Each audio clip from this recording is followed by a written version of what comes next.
Καλησπέρα σε όσους θα ακούσουν τη συνέντευξη που ακολουθεί. Είμαι ο Αλέξανδρος από τον Frozen Metal και έχω μαζί μου τον Κώστα, έναν άλλο παραγωγό. Γεια σας.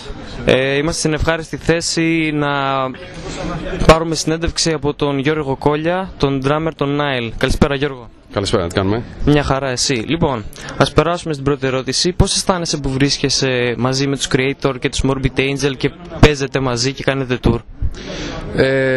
Όπως είχα πει και στο ίντερνετ, σε κάποια blogs και τα λοιπά, ξέρω εγώ, που ρωτούσαν μερικοί για το tour, αυτό είναι μακράν το καλύτερο tour και το πιο αγαπημένο tour για μένα, γιατί είμαι μεγάλος φαν το Morbid και το Creator από τα 12 που θυμάμαι τον εαυτό μου, με τα τύμπανα τέλος πάντων. Γενικότερα έχω μεγαλώσει με αυτές τις μπάντες, οπότε ναι, είναι μια από τις, όχι μια, σίγουρα το πιο σπουδαίο tour για μένα. Και περνάμε γαμό, είναι όλοι super cool, δεν μπορεί να φανταστείς. Δηλαδή είναι τόσο απλοί όλοι, έχουμε τρομερά γελιά backstage, μέσα στο λεωφορείο, περνάμε γαμό, super. Έχετε δεθεί οπότε? Ναι. Εντάξει, είναι νωρίς, δηλαδή είμαστε νομίζω 2 εβδομάδες μόνο στο δρόμο μέχρι ώρας. Αλλά είναι όλοι super. Και ειδικά τώρα που είμαστε Ελλάδα, αν εξαιρέσεις τις δυσκολίες των 2 clubs και σήμερα και χθες που είναι, οι συνθήκες είναι άθλιες, κατά τα άλλα είμαστε σε απίστευτη χαρά όλοι. Και Creator, ας πούμε, και Nile. Πολύ γουστάρουμε πολύ. Και πολύ εγώ. Στους Nile βρίσκεσαι από το 2005, έτσι? 2004 τον Αύγουστο. Ωραία. Πώς κατάφερες να μπεις, τι διαδικασίες πέρασες? Ψάχνανε drummer, είχε φύγει ο Τόνι, εγώ δεν το ήξερα. Οπότε δεν έκανα audition, ξέρω, δεν έστειλα κάποιο βίντεο. Απλά ρωτήσαν ένα κοινό φίλο, τον Derek Roddy, αν ξέρει κάποιον μπορεί να παίξει τα τύμπανα κτλ. Και τους λέει: ξέρω έναν τύπο, είναι στην Ελλάδα, μπλα μπλα μπλα. Τους είπε 5 πολύ καλές κουβέντες. Είδανε κάποια βίντεο και πήρα το gig. Αυτό ήταν, τόσο απλό. Πολύ ωραία.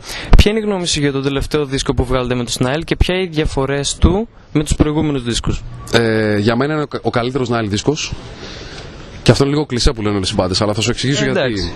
Το Annihilation of the Wicked, ας πούμε, που ήταν το πρώτο που έκανα πριν από 8 χρόνια. Το έχω ακούσει τόσες φορές, το έχω παίξει τόσες φορές live που στο τέλος το βαριέσαι, έτσι, και λες οκ. Ναι. Λοιπόν, άρα το καινούργιο, το τελευταίο, για μένα είναι πάντα το πιο κοντινό στα γούστα μου κτλ. Συν ότι έχουμε κάποιες μικροδιαφορές στις κατευθύνσεις και τα στοιχεία που το κάνει λίγο πιο φρέσκο, ρε παιδί μου. Για μένα είναι μακρά να σου πει το πιο αγαπημένο μου. Μ' αρέσει φοβερά ο ήχος, η παραγωγή του Κέρον αυτή τη φορά. Είμαι 300% ευχαριστημένος από την παραγωγή στα τύμπανα που, όπως ξέρεις, οι άλλοι βγάζουν πάντα φυσικά τύμπανα. Ναι. Δηλαδή δεν τα πειράζουμε στο στούντιο με, με διάφορα tricks, ξέρω εγώ, για να βγουν πιο καθαρά. Πάμε πάντα για το φυσικό ήχο, όπως κάνουν μεγάλες jazz μπάντες π.χ. κτλ. Οπότε είναι πάρα πολύ δύσκολο σε αυτές τις ταχύτητες να βγάλεις πολύ καθαρά τύμπανα. Νομίζω αυτή τη φορά το καταφέραμε καλύτερα από ποτέ. Τα στοιχεία τώρα τα διαφορετικά που με ρώτησες, τι είναι διαφορετικό. Έχουμε κάποια παλαιότερα στοιχεία αυτή τη φορά. Δηλαδή τα φωνητικά του Καρλ, που έγινε μεγάλος δώρος μόλις βγήκε το πρώτο κομμάτι με το δείγμα και είναι ένα κομμάτι που τραγουδάει μόνο ο Καρλ. Νομίζω είναι το μοναδικό που τραγουδάει μόνο ο Καρλ. Αλλά πιέζαμε τον Καρλ επί χρόνια. Του λέγαμε: μεγάλε, πάρε πιο πολλά φωνητικά. Θέλουμε πιο πολύ Καρλ. Θέλουμε πιο πολύ Καρλ κτλ. Και στο τέλος πήρε πιο πολλά φωνητικά σε αυτό το album και έχει γίνει, ας πούμε, ένα comeback. Μερικοί λένε ότι είναι καινούργιο στοιχείο. Για μένα είναι παλιό στοιχείο, γιατί υπήρχε στον Efren Cup πολύ περισσότερο. Καταλαβες. Ναι. Αλλά. Αυτά και η κλασική Nile φυσικά που είμαστε πάντα, ας πούμε, μας τρώει ο κόλλος και θα πάμε να μελετήσουμε κι άλλο, να ανεβάσουμε λίγο τον πύχη, γιατί όσο γρήγορα, όσο τεχνικά και να παίζεις, ξέρεις, δηλαδή θα σου πω ότι κάποια στιγμή βαριέσαι και λες οκ. Ναι. Θες αυτό το παραπάνω, και αυτό που γουστάρουμε και το κοινό που έχουμε με τους Nile είναι ότι ο καθένας μας μελετάει προσωπικά, στο προσωπικό του χρόνο μελετάει πάρα πολύ, ναι, ανακαλύπτει καινούργια μονοπάτια. Ναι. Οπότε μόλις έρθει η στιγμή να γράψουμε όλοι μαζί μουσική, βγαίνουν πράγματα λίγο πιο challenging. Ναι. Κοίταξε, αυτό είναι η μουσική μου. Δηλαδή, αν παίζει μουσική, δεν γουστάρεις να παίζει πιο δύσκολα. Εννοείται να παίζει πιο απλά. Να παίζω πράγματα που δεν έπαιζες πριν. Ναι, φαντάσου να παίζει το σεμπέκι, το κάφε, ναι, που είναι super γρήγορα κομμάτια, και μετά να γράψει ένα κομμάτι που είναι. Ξέρεις τώρα. Ναι. Εντάξει, όταν πάμε για επίθεση πλέον πάμε για ταχύτητα, πάμε για μονά μέτρα, πιο πολύπλοκα, τέτοια πράγματα. Γουστάρουμε πάρα πολύ. Ωραία. Ποιος είναι ο τρόπος που δουλεύουν οι Nile σε ένα στούντιο άλμπουμ, για παράδειγμα? Μέσα στο στούντιο μπαίνει πρώτα ο drummer, γράφει, μετά γράφει ο κιθαρίστας κτλ. Πριν από το στούντιο υπάρχουν οι πρόβες. Ναι. Που εκεί πέρα, ας πούμε, αλλάζουν πολλές αποφάσεις. Π.χ. ρε παιδί μου, μάλλον να πω πριν από αυτό, όσο είμαι εγώ Ελλάδα, γιατί εγώ μένω ακόμα Ελλάδα, ναι, τα παιδιά μένουν Νότια Καρολίνα, Αμερική, ναι, και μέσω ίντερνετ ο ένας στέλνει στον άλλον, ξέρεις, κομμάτια. Μου στέλνουν κιθάρες, βάζω τύμπανα, πηγαίνω στο στούντιό μου, γράφω τύμπανα, τους στέλνω. Οπότε έχουμε μια πρώτη δομή, ας πούμε, του κομματιού. Μέσω ίντερνετ πάντα. Μέσω ίντερνετ, ναι. Όλες οι μπάντες έτσι δουλεύουν. Ναι. Και μετά συναντιέστε, ας πούμε, και τα παίζετε μαζί στο στούντιο όλοι μαζί. Ναι. Όταν συναντιέσαι, βέβαια, εκεί βγαίνει το band, η ατμόσφαιρα της μπάντας. Δηλαδή το group που παίζουν 4 άνθρωποι μαζί, ξέρω εγώ. Αυτό αλλάζει πολλά πράγματα. Δηλαδή κάτι που στο demo, ας πούμε, ακούγεται λίγο, λες δεν έχει ενέργεια, με την μπάντα θα ακουστεί 200 φορές πιο πάνω. Ναι, γιατί είναι εκεί. Αυτά. Και μετά στο στούντιο που μπορεί να αλλάξουν κάποια τελευταία πραγματάκια. Για το σέφ συγκεκριμένα κάναμε 9 πρόβες. Μόνο. Ναι, 9 πρόβες και πάμε. Πήγαμε, γράψαμε. Άμα είσαι επαγγελματίας. Και όταν πήγαμε να γράψουμε, μας πήρε για τα τύμπανα, για ήχο και ηχογραφή στα τύμπανα, μας πήρε 2,5-3 μέρες. Τσακ μπαμ. Αυτό δεν είναι. Το επαγγελματίας έχει κάποιο ότι συνηθίζεις κάθε χρόνο και φυσικά όλα είναι λίγο πιο εύκολα κτλ. Αλλά ένα μεγάλο, πώς να σου πω, concept γύρω από αυτό το πράγμα είναι πόσο γνωρίζεις και την μπάντα. Ναι. Δηλαδή, πολλές φορές στο stage κοιταζόμαστε και ξέρουμε τι κάνουμε. Ναι. Ξέρεις, αν πάμε κάπου αλλού, ας πούμε. Ναι. Έχουμε δεθεί περισσότερο, εντάξει, είμαστε 8 χρόνια μαζί. Ναι, παίζει και αυτό. Λοιπόν, θα ήθελα να σε γυρίσω χρόνια πίσω, όταν άρχισες να παίζεις τύμπανα. Πρώτα απ' όλα, τι ήταν αυτό που σε έκανε να ασχοληθείς με τα τύμπανα συγκεκριμένα και όχι κάποιο άλλο όργανο? Δεν ξέρω. Αλήθεια, δεν ξέρω. Δεν θυμάμαι. Καταρχήν έπαιζα κιθάρα από 10 χρονών. Ναι. Έπαιζα κιθάρα και ακόμα παίζω κιθάρα. Έχω 5 κιθάρες στο σπίτι και μπάσα. Γράφω μουσική μόνος μου. Θέλω να σου πω ότι είμαι μες στο όργανο κανονικά, αλλά. Δεν περνάνε στους Νάιλ αυτά που γράφεις?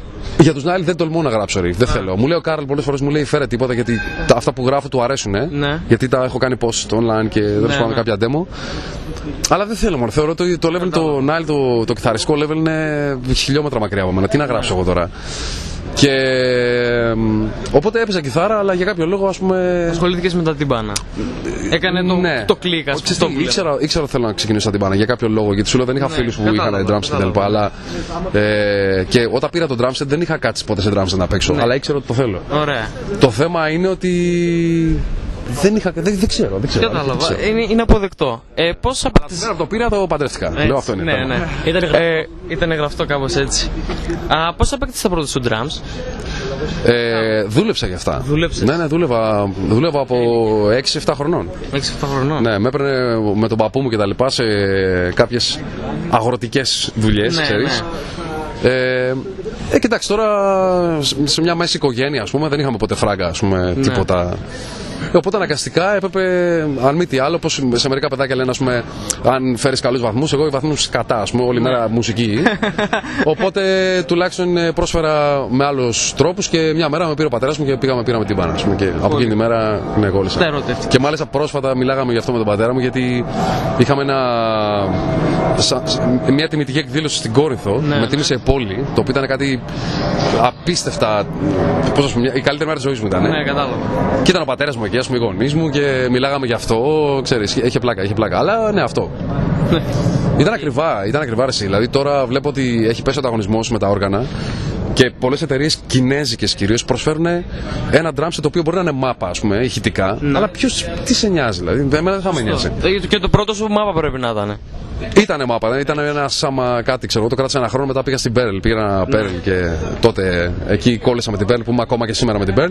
Αλλά και ένα φθηνό set να πάρεις. Δηλαδή θα προτιμούσα να έχω ένα πολύ φθηνό set με 2 κάσες, 4 ατόμ, 2 βαθμιά κτλ. Και να μάθεις να παίζεις. Να παίζεις, ναι. Αυτό λέω και στους μαθητές μου. Λέω πάρτε ποσότητα και όχι ποιότητα. Τώρα να πάρεις ένα πιατίνι που κάνει 500 ευρώ, αύριο θα το σπάσεις. Κάποια στιγμή θα το σπάσεις. Οπότε πάρε 7 πιατίνια με, ξέρω εγώ, 70 ευρώ. Της πλάκας, δεν έχει σημασία. Να κάνεις στούντιο, σιγά. Αλλά θα έχεις περισσότερη ποικιλία να μάθεις να παίζεις. Ωραία. Ποια ήταν η πρώτη σου μπάντα και ποια πορεία είχατε μαθήνα? Πρώτη μου μπάντα ήταν η Extremity Obsession το 90. Το 90, ναι. Το 91 κάναμε το Μάρτιο το πρώτο μας live. Μάλιστα παίξαμε Creator, το People of the Lie.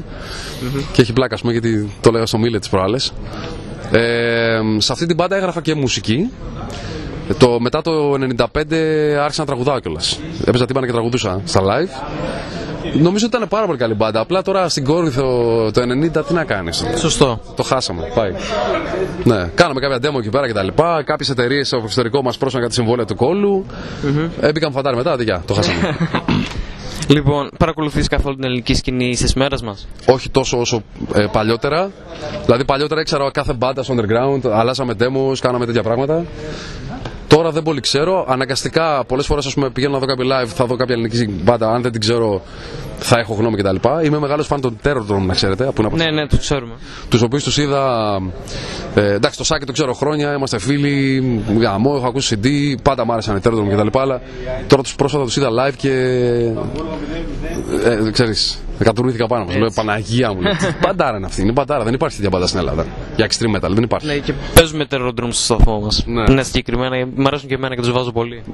Ναι, αλλά ξέρεις τι, πολλές extreme μπάντες τις βλέπεις live, ας πούμε, μετά και ξενερώνεις. Αν δεις το Terrordrome live, έχουν αυτό το παραπάνω. Οπότε θα είναι δουν live και ακροατές τώρα και θα καταλάβουν. Όχι, είναι παιδιά, είναι μπαντάρα. Εγώ σου λέω, έχω βγει, έχω παίξει, πες μου, Origin, πες μου μια μπάντα. Έχω παίξει με όλες. Αυτό που είδαμε τους Cannibal Corpse. Εντάξει, Cannibal Corpse, το μουσικό level, μπορεί να έχουν ονομάσει το level τους μουσικά, ρε παιδί μου, δεν είναι τίποτα η πιο γρήγορη μπάντα, η πιο τεχνική. Ναι, στην ουσία δεν είναι. Κιθαριστικά και μπασιστικά μάλλον είναι. Δεν πάμε με την καμία. Όχι. Η Obscura είναι πολύ καλή. Όχι, εγώ πιστεύω ότι η Terrordrome είναι πολύ ανώτερο level. Από τους Obscura. Θεσσαλονίκη, ναι, βεβαίως. Απλά είναι από τη Θεσσαλονίκη και ο κόσμος δεν τους παίρνει όσο σοβαρά. Αυτή είναι η χαζομάρα. Ναι, εντάξει. Ναι, απλά την επόμενη φορά που τους ζείτε, τσεκάρετε τους καλά και απολαύστε τους γιατί είναι πραγματικά μπαντάρα. Πιστεύεις ότι το ελληνικό metal θα αναγνωριστεί στο μέλλον, η ελληνική σκηνή θα βγει πιο ψηλά ή κάτι τέτοιο? Το ελληνικό metal είναι όπως όλες οι άλλες σκηνές σε όλο τον κόσμο. Δεν υπάρχει καμία διαφορά. Εγώ θεωρώ ότι έχουμε τους ίδιους καλούς μουσικούς και τους ίδιους κακούς. Ναι, ίδιους καλούς, πώς το λένε, ξέρω εγώ, τύπους που μπορούν να γράψουν κομμάτια και τύπους που απλά μπορούν να παίξουν γρήγορα ή δύσκολα ή οτιδήποτε, ξέρεις. Λοιπόν, η μεγάλη διαφορά με την Ελλάδα είναι το σημείο πάνω στο χάρτη που είναι η Ελλάδα. Που σημαίνει ότι, ξέρεις, αν μια μπάντα δεν κάνει tour, δεν θα τη μάθει κανείς ποτέ. Τέλος. Άμα δεν κάνεις tour, δεν υπάρχεις. Δεν υπάρχεις πουθενά. Μπορεί να υπάρξει στο YouTube, αλλά δεν υπάρχει σαν μπάντα. Εκεί ψήνεται η μπάντα, εκεί μαθαίνει, εκεί βγαίνει το όνομά της, εκεί αρχίζει και κάνει fans, ξέρω εγώ, ανά τον κόσμο κτλ. Λοιπόν, τώρα όταν είσαι από την Ελλάδα, αυτή είναι η κατάρα. Καταλάβεις, άμα είσαι στη Γερμανία, παίρνεις ένα βανάκι, πας στην Αυστρία, παίζεις, δίπλα είναι Ολλανδία, μιλάμε τώρα για 50 χιλιόμετρα ή ξέρω εγώ 100 χιλιόμετρα, έτσι. Και είσαι σε άλλα σύνορα και παίζεις, ξέρω εγώ, Βέλγιο, Δανία, ξέρεις, είναι όλα κοντά. Εδώ πέρα πρέπει να πεις αεροπλάνο, πρέπει να κάνεις, ξέρεις, μια ολόκληρη διαδικασία που οι περισσότεροι δεν έχουν τα λεφτά να το στηρίξουν αυτό. Ποιος έχει τα λεφτά να δώσει να πάει. Κανένας. Ναι. Υπάρχουν βέβαια μπάντες και βγαίνουν του ρόλο και πιο πολύ. Η Terrordrome είχαν κάνει, ξέρω εγώ, η Cerebrum, μια μπάντα που είχα παίξει από Ελλάδα. Φυσικά οι μεγάλες μπάντες, ο The Cries κτλ. Και όλο περισσότερες μπάντες βγαίνουν έξω και φυσικά ανεβαίνει και το όνομά μας σαν χώρα.